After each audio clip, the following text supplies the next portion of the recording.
Hello friend, সকলকে রত্নাস কিচেনে স্বাগত। আজকে আমি বানাবো পনির চিজ রোল।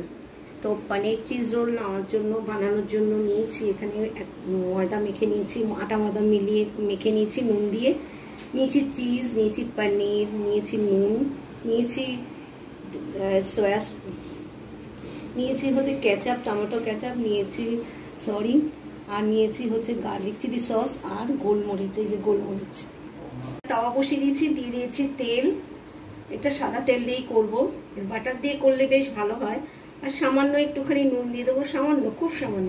দিয়ে দিচ্ছি টমেটো কেচাপ, খুব সামান্যই দিতে হবে, কেন আমার মেয়ের জন্য বানাচ্ছি। এটা মেয়ে কিন্তু খুবই কম পছন্দ করে এটাকে, আপনারা চাইলে আরেকটুখানি দিতেও পারেন। আর এটা দিয়ে দিচ্ছি চিলি গার্লিক সস। এটা দিলে রসুনের যে একটা ফ্লেভার সেটা সম্পূর্ণ এসে যায়, আর ঝাল ঝাল বেশ ভালোই লাগে। গোলমরিচের গুঁড়ো এটা দিয়ে একটুখানি জাস্ট নাড়াচাড়া করে নেবো, নাড়াচাড়া করে নিচ্ছি। এটা রেডি হয়ে গেছে, একটা ছোট্ট বোলের মধ্যে নামিয়ে নিচ্ছি। এবার একটা রুটি বা পরোটার মতন গোল করে বেলে নেবো, বেলে নিচ্ছি। এটা বেলা হয়ে গেছে, এবার তাওয়ার মধ্যে এটাকে ছেড়ে দিচ্ছি, দিয়ে সামান্য একটুখানি তেল দিয়ে এটাকে ফ্রাই করে নেবো। দিয়ে দিচ্ছি সাদা তেল, দিয়ে ফ্রাই করার জন্য সাদা তেল উল্টিয়ে দিচ্ছি, আর এক পিঠ হয়ে যাবে ভাজা। রুটিটা ভাজা হয়ে গেছে, এবার দিয়ে দিচ্ছি আমি এই চিজের পাতাটাকে একটু লম্বা করে দিয়ে দিচ্ছি।